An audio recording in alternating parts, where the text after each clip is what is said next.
Regarding the Prophet Muhammad's role, some scholars propose that his designation as a prophet Nabi and messenger Rasul evolved through distinct phases of revelation.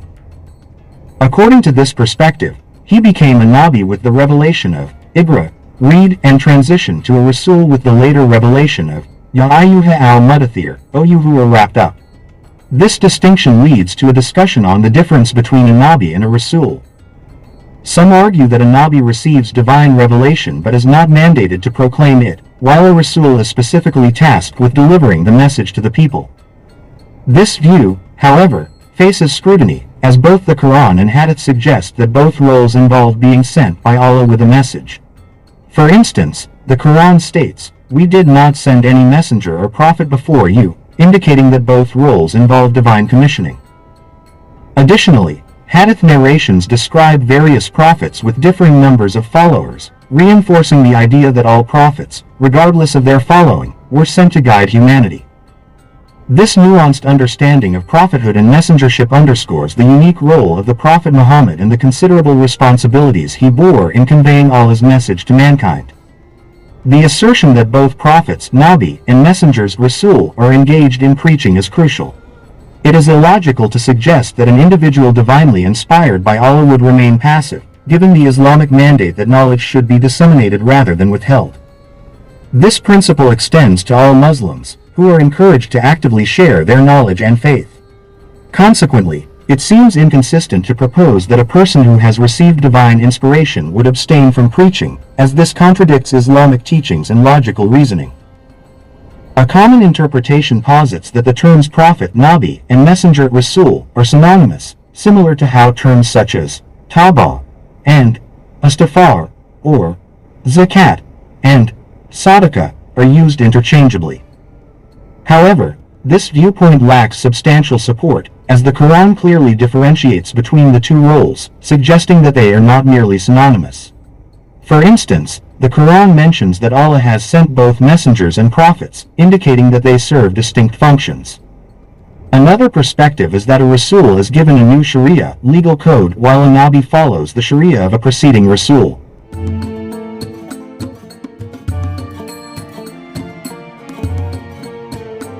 Another perspective is that a Rasul is given a new Sharia legal code while a Nabi follows the Sharia of a preceding Rasul.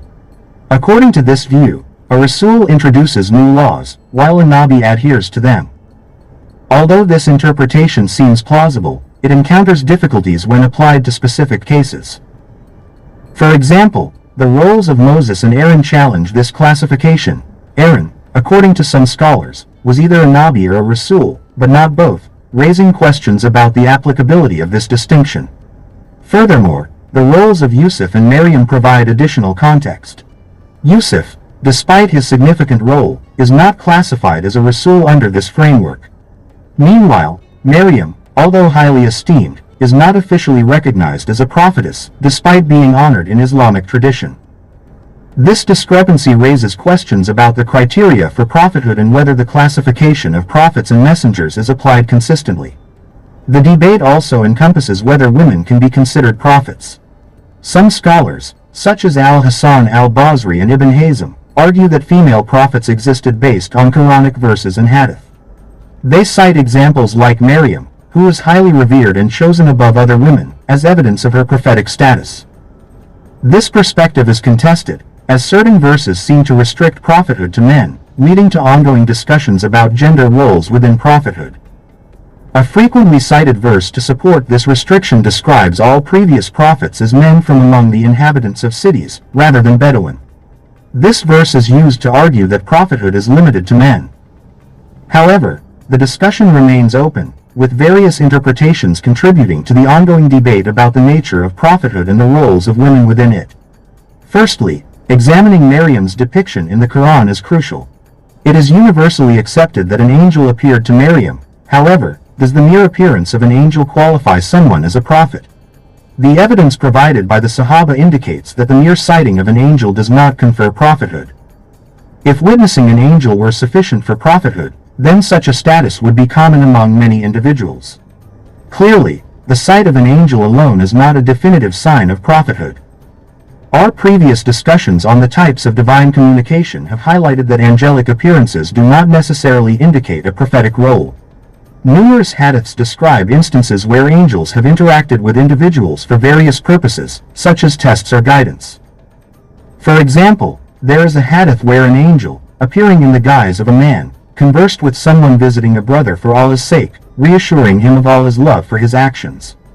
These accounts demonstrate that angelic visitations are not exclusive to prophets and could occur at any time. Turning to the Quranic portrayal of Maryam, it is stated in Surah Al-Imran that Maryam's son, Isa peace be upon him, is likened to a Rasul messenger, while Maryam is described as a Siddiqah truthful. This distinction reflects a hierarchical structure of spiritual status: prophets, messengers, and Siddiqeen. The prevailing scholarly view asserts that all prophets sent by Allah have been male, although a minority opinion suggests otherwise. In our examination of the distinctions between a Rasul and a Nabi prophet, one interpretation is that a Rasul is given a new Sharia legal code, whereas a Nabi adheres to the Sharia of a preceding Rasul. This categorization, however, may not fit all examples. The status of Yusuf peace be upon him is particularly debated, with differing opinions on whether he was a Rasul or a Nabi. The Quranic text provides indications of Yusuf's elevated status, yet interpretations vary. The classification of Yusuf as a Rasul is supported by specific Quranic verses, suggesting his significant role. It is essential to avoid circular reasoning in defining these roles and instead rely on clear textual evidence to distinguish between prophets and messengers. In conclusion, understanding Yusuf's role in the general classification of prophets requires careful examination of textual evidence. Avoiding circular definitions ensures a clearer and more accurate comprehension of their distinct roles and statuses. This issue presents a considerable challenge. Are there additional examples that may conflict with this definition? One notable case is that of Adam. According to the definition that a Nabi is someone who adheres to the Sharia of preceding prophets, Adam's role must be scrutinized. Since Adam did not have a previous Sharia to follow, this presents a problem. How can he be classified as a Nabi if there was no earlier Sharia? In advanced teaching, fundamental questions are purposefully raised to illustrate how seemingly straightforward concepts can evolve into complex discussions. Inquiries about the distinctions between a Nabi and a Rasul often expose gaps in collective understanding, underscoring the limitations of existing knowledge. As scholarly wisdom posits, increased learning leads to greater awareness of one's own ignorance. This awareness becomes particularly evident when textual evidence challenges established perspectives. A hadith recorded in Sahih Muslim affirms that Adam was indeed a Nabi, in response to an inquiry about his status. Moreover, the Prophet Muhammad, peace be upon him, identified Noah as the first Rasul, thus establishing that Adam was not a Rasul but a Nabi. This evidence implies that Adam's classification as a Nabi does not align with the given definitions of Rasul and Nabi. Further examination of figures such as Solomon reveals additional inconsistencies. Some scholars argue that Suleiman was a Rasul, yet he adhered to the same Sharia as Moses and did not introduce new laws. This challenges the notion that a Rasul must present a new legal framework. The existing definitions of Rasul and Nabi do not consistently match the evidence, indicating a need for a re-evaluation of these concepts. Although various opinions exist, they often fail to align with the available evidence. Ibn Taymiyyah offers a coherent interpretation of the distinctions between a Nabi and a Rasul. According to his perspective, a Nabi is an individual who conveys divine information, with the term Nabi deriving from Naba, meaning news or information. Thus, the primary role of a Nabi is to deliver Allah's message to those already receptive to it. In contrast, a Rasul, whose title originates from Risala, denotes a messenger sent to those who do not yet believe. This distinction emphasizes that a Rasul is tasked with bringing new guidance to a people in need of it, while a Nabi continues to provide guidance within a community already inclined to accept divine teachings.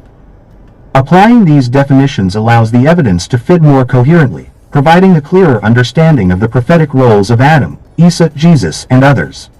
This interpretation aligns more accurately with the historical and textual data available. To understand the complexities of prophetic roles, it is essential to explore historical precedents. For instance, despite his divine mission, some people rejected him, highlighting his role as a Rasul, one who is divinely appointed to address those who do not initially accept him. Yusuf Joseph, for example, assumed the role of a Rasul when he was sent to the people of Egypt. Similarly, Dawood David and Suleiman Solomon were also designated as Rasuls, establishing and leading substantial kingdoms on earth, a distinction rare among prophets. Notably, only a select few, including the Prophet Muhammad, have established significant earthly authority and kingdoms. Consider the cases of Isa, Jesus, and Yahya, John the Baptist, who were cousins. Despite their close familial relationship, Isa was rejected by some while Yahya was accepted. This distinction reinforces the proposed definition. A Rasul is sent to a community that initially resists, whereas a Nabi prophet may be sent to those already receptive to his message. Furthermore, when asked about the number of Rasuls, the Prophet Muhammad indicated approximately 313. This number intriguingly corresponds with various historical accounts, such as the number of warriors in significant battles, suggesting a symbolic rather than trivial significance. In contrast, when inquired about the total number of prophets, the Prophet Muhammad cited 124,000, a figure referenced in both authentic and less reliable hadiths. This distinction emphasizes that while every Rasul is indeed a Nabi, not all Nabian prophets are Rasuls. Rasuls represent a higher tier within the prophetic hierarchy, with 5, Noah, Ibrahim, Abraham, Musa, Moses, Isa, Jesus, and Muhammad, being the most prominent. A crucial aspect of this discussion is the necessity of prophets. This concept is pivotal in distinguishing our religious perspective. We assert that ultimate guidance can only come from Allah through His prophets. In contrast, the broader view often suggests that humanity should independently establish laws and customs.